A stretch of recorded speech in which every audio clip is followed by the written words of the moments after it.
অর্জুন গাছ একা ছিল ওই মাঠে, আর্য পুরুষ আভিজাত্যের দম্ভ, নত যেন হলো সব গাছ তার কাছে। এইটুকু শুধু কাহিনীর শুভারম্ভ। কোথা থেকে এলো কৃষ্ণচূড়ার বীজ, যুবতী হলো সে কয়েক বছর পরে।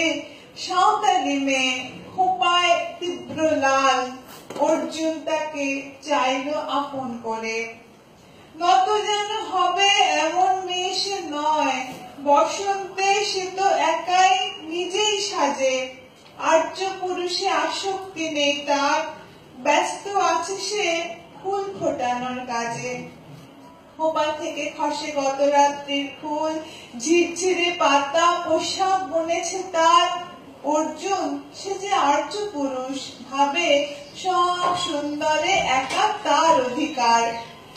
অর্জুন গাছ চেয়ে দেখে দূর থেকে, কৃষ্ণচূড়ার হৃদয় ঝরছে রোজ।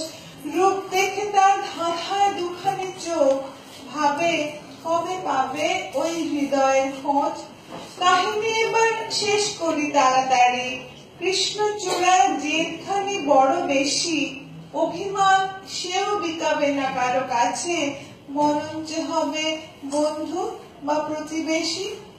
যদিও কাহিনী এমন সহজ নয়, অর্জুনের শুধু বাকল ঝরেছে ঝরে।